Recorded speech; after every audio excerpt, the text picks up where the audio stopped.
Kita sampai di ayat 105 sampai 107. A'udzubillahi minasyaitonirrajim. Bismillahirrahmanirrahim. A'udzubillahi minasyaitonirrajim. Bismillahirrahmanirrahim. Wa qul i'malu fasayarallahu 'amalakum wa rasuluhu wal mu'minun. Dan engkau katakan Muhammad, bekerjalah kalian, ya, maka Allah akan melihat pekerjaanmu. Ya, gak usah sumpah-sumpah, gak usah terlalu memaksakan alasan. Kemarin kan saya ya tadaruna begitu ya, mengungkapkan banyak alasan. Gak usah wes. Saya itu sekarang belajar untuk begitu ya. Belajar untuk tidak terlalu banyak berkata-kata, kecuali kalau menjelaskan ayat seperti ini ya. Kalau misalnya ada yang memfitnah misalnya gitu, saya itu sekarang itu tidak terlalu tertarik untuk mengklarifikasi. Kenapa? Karena saya serahkan itu kepada pendengar fitnah. Kalau dia ternyata percaya fitnah, berarti memang dia bukan orang yang baik untuk kita, untuk saya. Kalau dia tidak percaya fitnah, tentu dia akan tanya dan klarifikasi kepada saya. Baru kemudian kita mengklarifikasi. Kita tidak terlalu tertarik untuk aktif mengklarifikasi sesuatu yang sifatnya liar. Kalau orang yang terbaik untuk kita, pasti dia tidak akan percaya fitnah yang beredar. Dan pasti akan lebih percaya kepada kita. Jikapun fitnah itu benar, mereka pasti akan membantu kita untuk memperbaiki diri. Bukan kemudian mencaci, apalagi menjauhi dan membenci. Nah, itu berarti memang kalau ada fitnah itu sebenarnya kita berterima kasih karena itu menjadi alat untuk menyeleksi siapa yang terbaik untuk kita.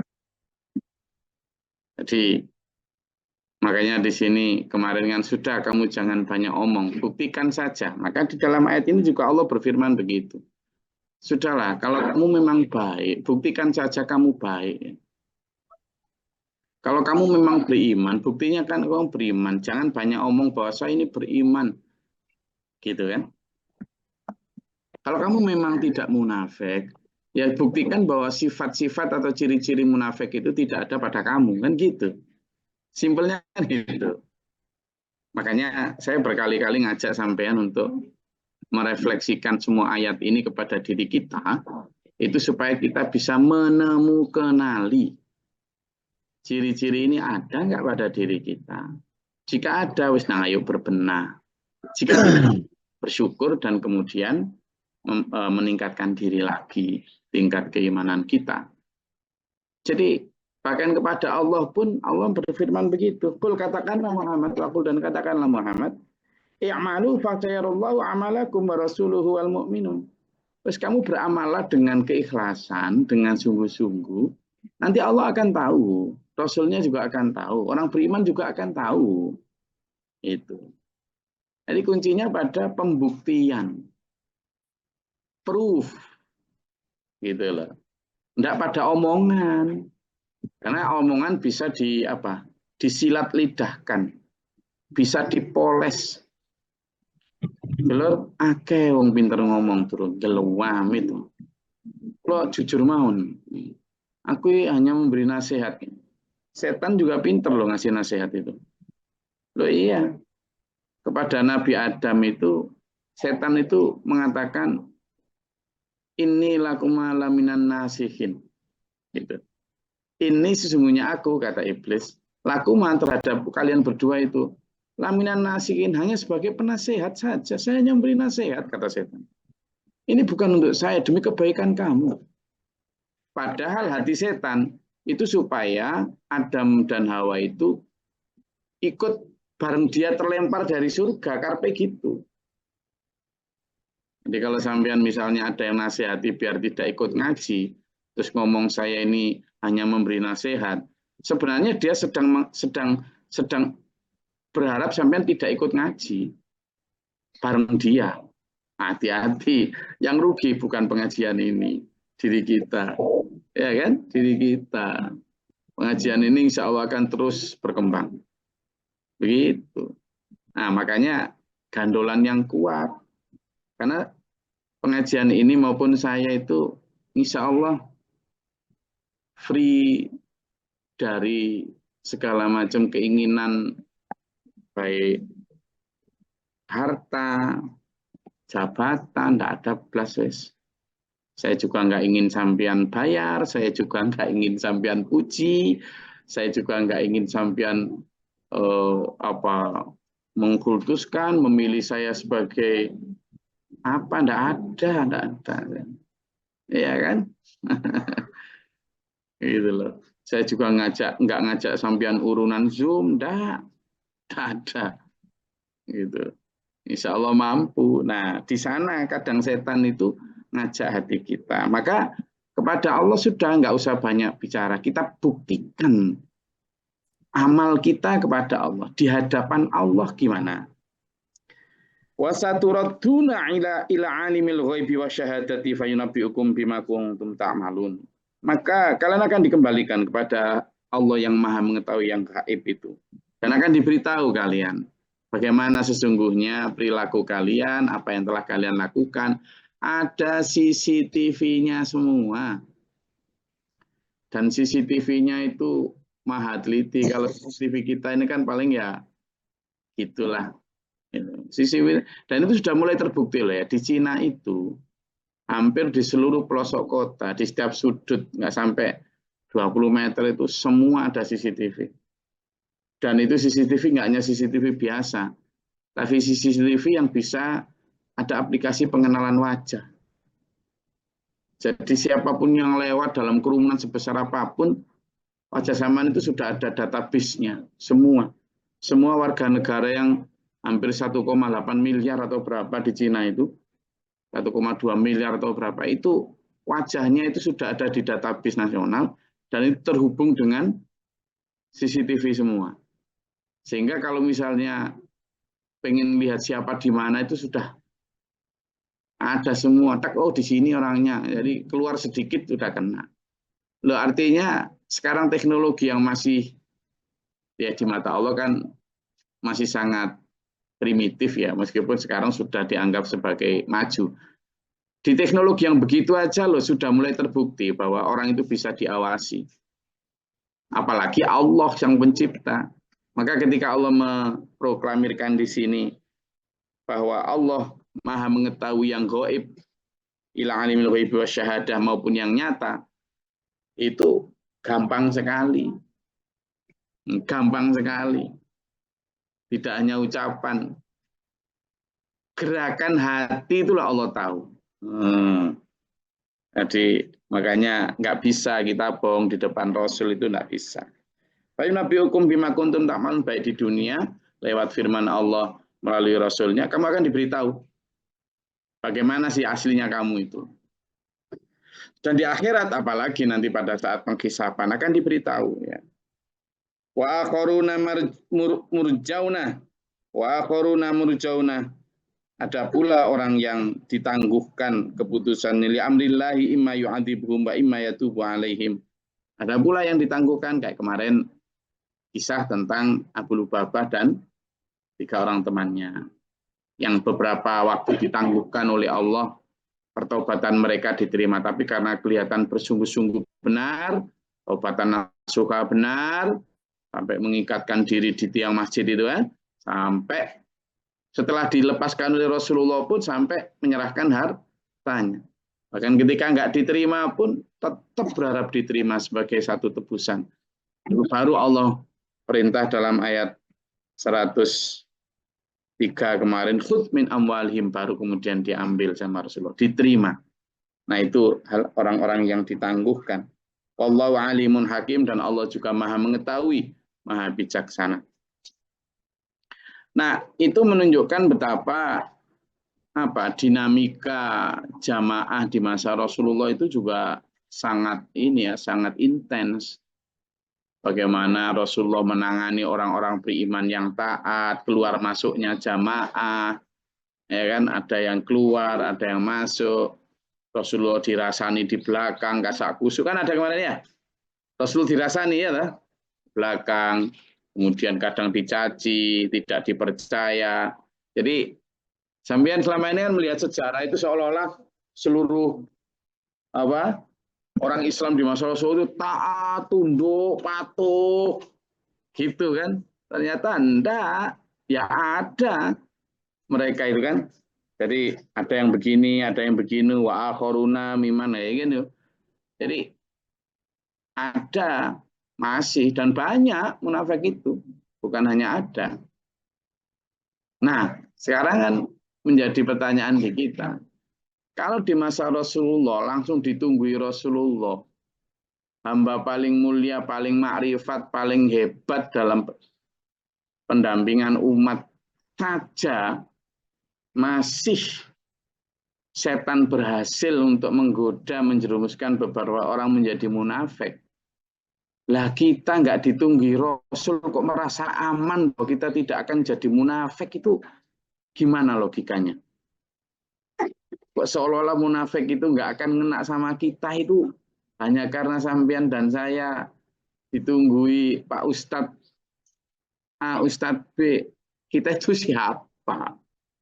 Itu loh ditunggu Rasul, dibimbing wahyu langsung. Wahyu masih berjalan. Quran pun masih dalam proses apa? Turunnya wahyu dari ayat ke ayat. Dan kalaupun ada penafsiran yang keliru, Rasulullah langsung membenarkan, meluruskan. Itu pun loh masih ada. Setan itu menyelingkung, berhasil menggoda beberapa kaum muslimin yang kemudian menjadi kelompok nifak, dan itu banyak.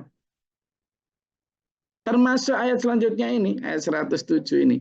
Walladzina takhadhu masjidan diraron wa kufron. Mereka bahkan orang munafik itu ada yang mendirikan masjid loh. Gus, tapi itu masjid diroro loh. Ini diroro itu artinya apa? Menimbulkan bencana. Itu dari kacamata Allah. Tapi dari kacamata siapa sih? Gitu. Nggak ada niat, ini ayo kita bikin masjid untuk menimbulkan bencana. Nggak ada gitu. Nggak ada. Yang bikin masjid bahkan lebih indah dari masjidnya Rasulullah. Gitu. Kalaupun kalimat di situ kufron itu artinya ingkar. Ingkar saat diperintah Rasulullah untuk berangkat perang, nggak mau berangkat. Ingkar disuruh menyedekahkan hartanya untuk logistik perang, nggak mau. Kemarin di ayat sebelumnya itu kan, mereka bersedekah tapi dalam keadaan apa? Terpaksa. Kan gitu ada kemarin tuh. Banyak tuh. Mereka bersedekah tapi dalam keadaan karihun. Dengan itu. Wala yunfiquna ayat 54 itu. Wala yunfiquna illa wahum karihun. Itu yang namanya di sini disebut wa kufran tadi itu. Wa tafriqan bainal mu'minina wa irsadan. Lah kenapa liman haraballahu wa haraballaha wa rasulahu min qablu.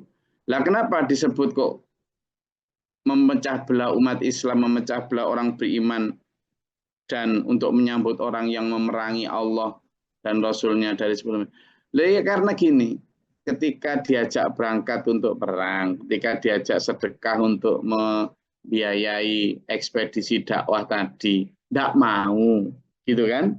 Padahal punya harta, tidak mau. Tapi begitu keinginannya sendiri untuk bangun masjid, yang masjid itu harapannya nanti ya biar nggak dimarahin, biar nggak dianggap keliru. Kok punya? Itu kan? Itu. Nah itu yang kemudian menjadikan Allah murka. Padahal dan dia ketika dikatakan itu sebagai diroron atau sebagai yang menimbulkan bencana, nggak terima dia. Wala yahlifuna, dan dia pasti akan bersumpah itu. Sampai bersumpah loh ya. In aradna illal husna. Enggak, kami tidak ada niat-niat gitu. Semua ini kami lakukan untuk kebaikan. Jangan gitu. Gitu kan kalau sekarang misalnya Coba ada orang bangun masjid itu sama bilang ini memecah belah umat ini. Kira-kira mereka terima nggak? Ya enggak. Kira-kira kalimatnya sama dengan ini enggak? Saya ini jangan menilai hati. Jangan suka mengklaim menuduh orang. Nah kan gitu. Nah, Nabi Muhammad mungkin juga dibegitukan. Ini makanya dia bersumpah, in aradna illal husna. Tidak ada, kami ada niat-niat gitu, tidak ada. Kami ini semua untuk kebaikan. Dan dibuktikan loh ya, bukan hanya ngomong. Membangun masjid itu beneran. La Allah yang wallahu yasyadu innahum lakadzibun. La Allah yang kemudian tahu bahwa mereka orang berdusta. Ya. Awalnya ya para nabi orang beriman ya tidak tahu. Itu berdasarkan ayat kemarin itu yang di surat ayat surat yang sama ayat 101 kemarin kan itu. Kamu nggak tahu Muhammad mereka, kami yang tahu, gitu kan? Termasuk itu apakah masjid itu didirikan dengan niat buruk atau tidak tahu. Allah yang memberitahu kemudian. Gitu. Nah, kayak saya kemarin, ini bukan tentang orang kafir, membangun masjid dulu. Bangun masjid. Wih. Oi. Bangun masjid. Oi. Jadi sambian-sambian yang bangun masjid, jangan bangga dulu. Jangan merasa bahwa itu sudah puncak kebaikan. Alhamdulillah kita diberikan Allah niat baik untuk bersedekah, bangun masjid, memakmurkan masjid, dan sebagainya. Tapi hati-hatilah, karena penyakit ria, penyakit pamer, sombong, penyakit nggak mau diremehkan, itu nanti akan merusak semua amal. Nggak percaya? Banyak nggak tukaran antar takmir kemudian eker-ekeran? Banyak nggak terjadi? Banyak. Banyak sekali, Gus. Bahkan rebutan dari DKM. Yesus. Ya kan? Padahal itulah makanya betapa sekarang sebenarnya penyakitnya sama tuh. Saya bukan ke orang yang kemudian apatis atau pesimis. Lagi mana kayak di Bali ada loh tuh. Gimana apa nggak malu? Hanya karena misalnya rebutan jadi takmir intinya ya keuangan atau apa. Sampai hampir bacok-bacokan itu loh. Terus malunya apa? Yang mendamaikan orang Hindu di Bali ini ada. Loh terus gimana coba? Bahkan ada yang lebih jahat, naudzubillah min dzalik, jangan sampai terjadi. Ada itu masjid yang awalnya sudah baik, bareng, rukun, kemudian apa ya, jadikan jamaah di minoritas kan sulit ya untuk begitu, dan alhamdulillah sudah berjalan. Hanya karena terjadi friksi antar para takmir itu. Takmir yang kubu satu itu menghasut penduduk lokal, penduduk asli untuk gini itu. Akhirnya ya ditutup sama itu, dilarang. Nah coba, jadi lebih seneng kalau tidak ada kegiatan ini daripada kayak gitu. Meskipun ini bersifat oknum dan kasuistik ya, tapi penyakit itu membuktikan tetap ada meskipun 1.500 tahun. Ada bahkan itu. Nah, saya sering diundang ke musola atau masjid itu dulu. Itu sampai ya karena perbedaan firqah gitu, yang satu sebagian takmir itu kelompok A dari organisasi A, satu. Nah ini kan awalnya ya gitu, tapi karena yang satu ngotot sampai teman-teman itu yang kubu satu itu pas lagi cukur itu diantemi di tempat cukur itu. Akhirnya saking meruncingnya tarawih itu dulu. Jadi yang satu itu bikin tarawih di dalam, yang satu nggak terima bikin tarawih di halamannya. Bayangkan, hanya karena beda, yang satu jumlahnya atau mungkin 2.100 atau berapa rakaat, yang satunya mungkin cuma 1.100 rakaat, mungkin gitu ya. Itu berantem dan itu ada nyata. Nah, gitu loh. Nah, hal-hal kayak gitu itu kan ada sampai hari ini tuh. Dan kalau mereka ditanya ya in aradna illal husna. Gitu. Nah, ini untuk refleksi kita. Karena nanti di bawah akan diterangkan itu. Yu'ammiru masajidallah. Orang yang berhak untuk memakmurkan masjid itu yang gimana sih? Itu nanti akan diterangkan besok. Tapi intinya sekarang refleksi kita itu jangan menganggap bahwa itu kan dulu, itu kan kafir. Enggak tuh loh. Penyakit itu setan yang bawa dan setan nggak mati. Orangnya mati, tapi setannya enggak. Ayo kita hati-hati betul. Jadi umat ini tidak sedang baik-baik saja, enggak. Itu. Apalagi zaman fatro itu zaman umat kesepian Nabi Rasul dan kita harus berwaspada. Oke? Enggak, kalau ada yang mau ditanyakan silakan.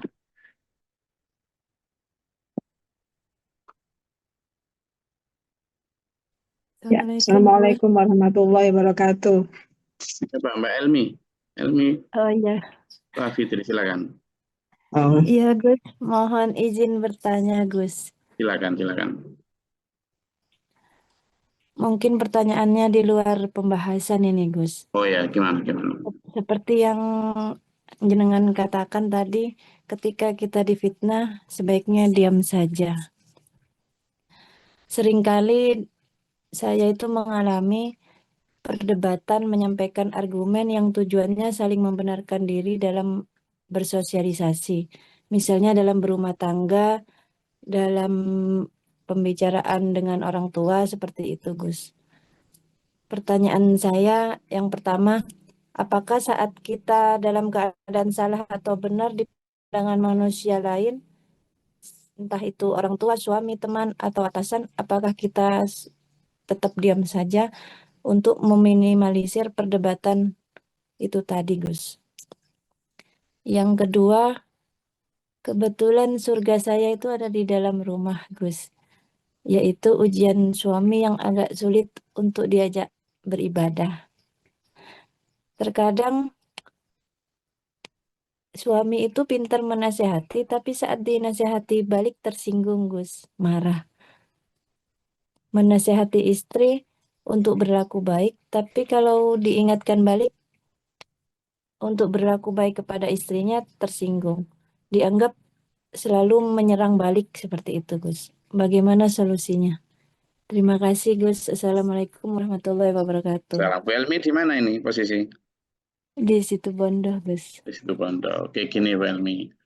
Jadi yang pertama tentang bagaimana kalau kita difitnah atau mendengar suara seperti itu, apakah kita diam saja atau mengklarifikasi. Jadi yang saya maksud tadi itu sebaiknya diam. Itu memang kalau kita sudah pada tahap ikhlas untuk dielek-elek atau apapun. Tapi memang kalau kita ini jadi orang yang mampu untuk melakukan counter balik, fitnah itu kan termasuk kemungkaran ya. Nah, Allah memberi sebenarnya juga arahan.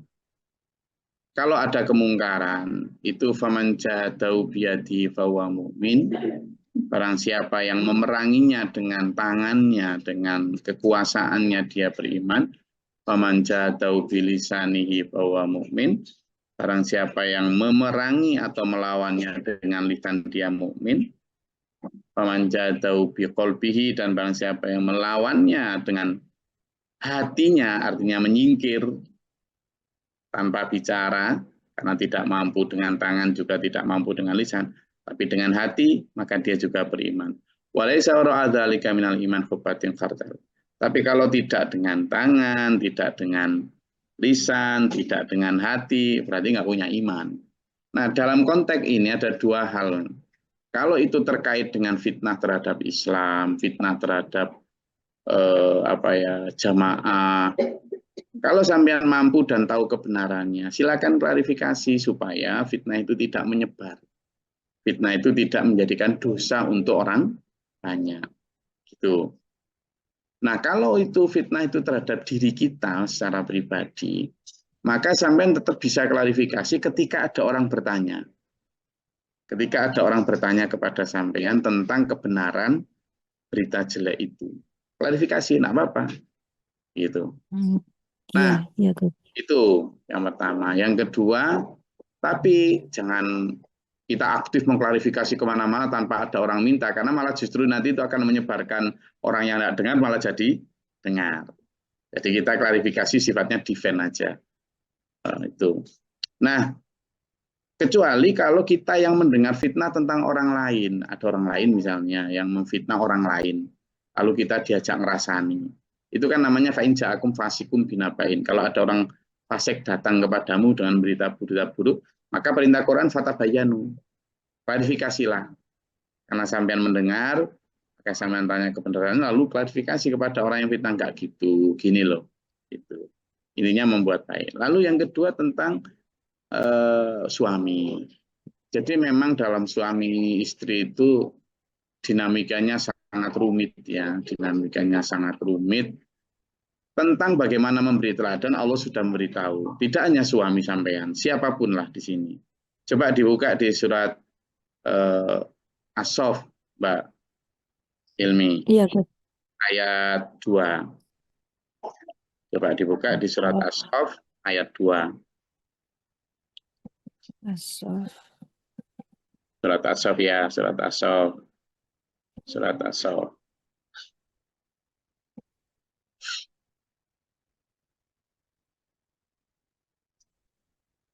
Ayo temu. Nggak ketemu, Gus. Surat As-Saff Tulisannya itu surat bagaimana? ke-61. Surat ke-61, surat urutan ke-61. Coba dilihat. Apa-apa, sambil belajar nyari surat. Ketemu? Oke. Ayat 2. Nah, Iya, tak ya. coba baca, Gus. Ya ini. Terjemahannya aja nggak apa-apa ya. Oh iya. Wahai orang-orang yang beriman, mengapa kamu mengatakan sesuatu yang tidak kamu kerjakan? Ayat Apa 3. ini? Betul, betul. Ayat 3. Ayat selanjutnya tadi, bawahnya. Wahai orang-orang yang beriman kepada Allah dan Rasul-Nya, mengapa kamu mengatakan secara terbuka di hadapan orang Bukan. banyak atau Kan, bukan? wahai orang-orang yang beriman, mengapa kamu mengatakan apa yang tidak kamu lakukan? Ya toh? Itu ayat 2 toh? Ayat 3-nya Iya. gimana? Ayat 3. Jadi bawahnya pas tadi. Murka besar, kabura maktan intallah. Ya kan? Sangatlah dibenci di sisi Allah jika kamu mengatakan apa yang tidak kamu kerjakan. Nah, itu gitu loh. Jadi kamu mengatakan apa yang kamu tidak lakukan itu dibenci Allah. Lalu tambahin, lihat di surat Al-Baqarah Mbak Ilmi. Al-Baqarah ayat 44. Al-Baqarah Ayat 44 ya. ayat 44. Oke. Sudah ketemu? Mengapa kamu menyuruh orang lain untuk mengerjakan kebajikan sedangkan kamu melupakan dirimu sendiri? Ya kan? Padahal kamu membaca Taurat, tidakkah kamu mengerti? Nah, jadi itu berlaku untuk Gus Glory, untuk Syekh Juwarno, untuk Yai Budi, untuk siapa? Pak Bakrul mau dipanggil apa? Biksu atau pastor atau rabi? Jadi termasuk untuk Mbak Elmi, termasuk untuk suaminya Mbak El, semuanya. Hai orang-orang beriman, ya beriman Elmi, beriman Pak Jo, semuanya orang beriman. Kenapa kamu mengatakan apa yang tidak kamu lakukan? Itu dibenci Allah loh. Kamu kok mengajak orang baik padahal kamu melupakan dirimu. Itu untuk semua kita. Kalau begitu enggak boleh gitu loh. Maka ketika yang terus gimana Gus? Kita ketika diingatkan kok malah marah. Itu jawabannya di surat Al-Asr. Orang yang tidak rugi itu adalah orang yang selalu saling mengingatkan dan dengan sabar dan hak. Artinya apa? Konsepnya gini Mbak Elmi, watawasobil hak watawasobil sabr itu sabar mengingatkan dan sadar diingatkan. Mengingatkan suami harus sabar. Tapi juga gitu, ketika nanti suami mengingatkan sampean harus sadar. Gitu kan. Jadi memang Suami juga begitu, ketika dia mengingatkan harus sabar, tapi ketika dia diingatkan, dia juga harus sadar. Jadi sabar mengingatkan, sadar diingatkan. Itu. Saya juga lagi belajar, tidak langsung bisa. Sama. Saya juga kalau lagi diingetin istri gitu, kadang yo menengok gitu. Tapi ini belajar bareng-bareng. Gitu loh, ya toh? Gitu ya. Iya, iya, iya. Jadi saya Makasih, Gus. dengan ayat Al-Quran. Oke. Ada lagi? Siapa? Bu Ana Rufaidah? Bu Dia? Izin, Gus. Silakan. Iya, saya ini sekarang lagi krisis kepercayaan dengan Oh, syekh-syekh ini, Gus. tak kira krisis moneter tadi. Karena di kampung saya sendiri itu kok ribut ini anunya. Iya. Jadi kok saya sekarang nggak percaya ya sama syekh-syekh. Really? Are you syekh? Really syekh? Untung saya nggak pakai gelar syekh ya Mbak Dia ya. Di sini kan semua syekh. Kalau Gus di Iya. sini jadinya syekh juga. Iya, sini aja ada Syekh Boyolali, Hmm. ada Syekh Mujiono. Kalau di Australia nggak ada Gus, nggak ada imam, adanya Iya, ya syekh. adanya Jadi, Syekh ya betul. Kenapa nggak percaya Mbak Dia? lah itu jadinya kok eker-ekeran minta gaji. Gimana ya? Apakah benar kalau dijadikan imam, bikin masjid dijadikan imam terus minta gaji?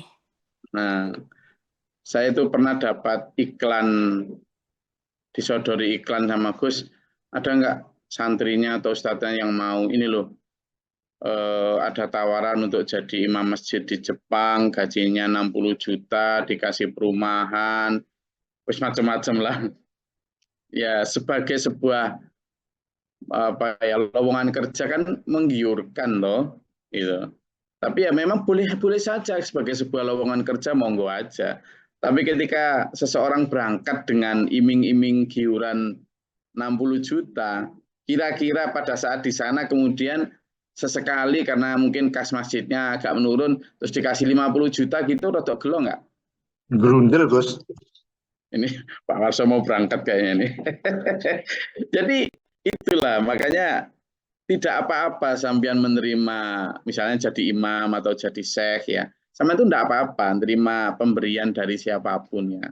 Selama mereka ikhlas itu tidak apa-apa, tidak ada larangan lah. Tetapi ingat, jangan jadikan itu harapan. Karena begitu sampean berharap, itu sudah muncul kekurang ikhlasan. Nah, akhirnya menjadikan nominal kas masjid, nominal sedekahnya jamaah, nominalnya infak kesampean, itu menjadi ukuran dari semangat atau tidak semangatnya sampean membina umat. Lah ya kayak gitu kan jadi repot. Malaikat itu kan jadi bingung mau nyatat ini dicatat pahala atau dicatat apa ini. Dia berharap duit. Kan gitu. Jadi makanya saya itu kan setiap kali apa mau diberi orang dan lain sebagainya itu lihat betul itu. Jangan sampai itu nanti menjadikan pertama orang itu akan merasa memberi. Sehingga kemudian tidak mau diberi nasihat. Karena kan kadang orang merasa memberi itu kan merasa posisinya di atas tuh. Nah, sehingga menempatkan para ustadz atau kayak kita-kita ini di tempat di bawah kan dia sudah merasa memberi. Nah, maka itu harus kita jaga, jangan sampai begitu hatinya supaya dia tetap mau menerima nasihat. Itu sampai itu saya pernah ada orang ngasih gitu ya, orang bukan jamaah lah, bukan sampean lah intinya, bukan. Ini orang insya Allah orang mukhlis semua lah, amin mudah-mudahan. Ada orang ngasih, terus saya itu sudah curiga ya, bukan suudon ya, tapi waspada. Orang ini kayaknya suka mengungkit-ungkit ini. Itu pemberian tak simpan, Pak Budi, karena saya nggak enak lah nolak mereka. Di amplopnya tak simpan, Gus ini tadi ada dari si itu gitu. Oh ya simpan aja. Karena saya khawatir dia sukanya, karena track recordnya begitulah. Nah ternyata saking lama itu 10 tahun kemudian itu si orang yang tak suruh nyimpan itu lapor. Gus ini diapakan uang ini? Amplopnya masih utuh, sembarangnya masih utuh. Tapi karena selama 10 tahun itu tidak ada suara ngungkit, akhirnya tak suruh belikan kalau nggak salah kipas gitu loh untuk asrama atau apa. Ya lumayan sebenarnya jumlahnya. Nah, kita harus terbebas dari harapan-harapan itu dulu. Supaya apa? Supaya orang yang kita dakwahi juga ikhlas untuk tidak merasa lebih tinggi. Kita sendiri sebagai pendakwah juga ikhlas, tidak berharap itu gitu loh. Jadi bukan kok tidak boleh nerima, tapi pastikan hati mereka ikhlas, pastikan hati kita juga ikhlas. Itu nanti biar Pak Jo dipercaya sebagai syekh. Terus gak usah kepengen dipanggil syekh lah, itu loh dia nggak percaya sama syekh. Emang dipanggil apa? Misalnya Mas Jo, Gus. dipanggil apa? Mas. Mas Jo. Di Kalimantan ini nggak senang Gus, dipanggil ada Gus-Gus ini. Yang disenangnya itu Habib. Malam-malam Habib. Oh. Gus itu apa Gus itu Gus? Iya, betul. Lah, paling Habib Abdullah gitu deh. Mungkin senang itu keturunan Nabi yang keberapa gitu. Oh. Zaman jelas yang pasti Pak Dul. Zaman itu saya bersaksi dunia akhirat Pak Dul itu keturunan Nabi Adam. Jadi ayo siapa yang bisa membantah Pak Dul itu keturunan Nabi? Siapa coba? Ayo. Sama Gus semuanya. Itulah iya makanya zaman bolehlah sedikit bangga dikit Pak Warso. Meskipun zaman orang banjiran blusuk sana, tapi zaman itu keturunan Nabi. Nabi siapa? Nabi Ya wes. Berarti kita bersaudara. Saya rasa itu kajian kita pada pagi hari ini, Dulur. Semangat untuk bekerja untuk kebutuhan kita di dunia ini dan juga terutama kita bawa sebanyak-banyak untuk kebutuhan kita di akhirat. Semoga Allah memberikan kesehatan jasmani rohani, tuntunan dalam kebenaran ila akhir hayat. Amin. Allahumma sholli wa sallim. Allahumma fil lil mu'minin wal mu'minat wal muslimin muslimat wal muslimat. Allahumma atina fi man hadayta wa afina fi man afayta wa lana fi man tawallaita wa barik lana fi ma ataita. Tabarakta rabbana wa ta'ala alhamdulillah ma qadaita astaghfiruka wa atubu. Allahumma du'ana al bala wal waba badal hastin min al-jannati wa syaitan jannah wa rabbana natina wa Rabbana wa la taj'alna fil qawmi dhalimin Allahumma fa'adal khairana. Rabbana wa la faktubna ma'a syahidin Rabbana la Rabbana wa lana warhamna anta wa lana wa anta kafiran anta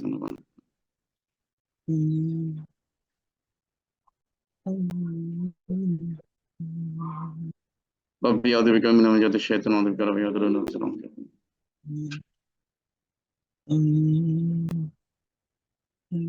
Allahumma afriq lana sabra wa sabbit imanana fa nusirun kafiran wa fatir samawati wa alimil ghaibi wa syahada. A'udzu billahi min syaitil bala wal badar syaqwa sul wa syamalatil a'dha Allahumma salli ala Muhammad. Rabbana hab lana min azwajina wa dhurriyyatina qurrata a'yun. Subhana rabbika rabbil izzati amma yasifun salamun alhamdulillahi rabbil alamin. Wassalamualaikum warahmatullahi wabarakatuh. Allahumma arhamna bil Qur'an waj'alhu lana imaman wa nuran Allahumma zakirna minhu ma nasina wa 'allimna minhu ma jahilna wa zidna tilawatahu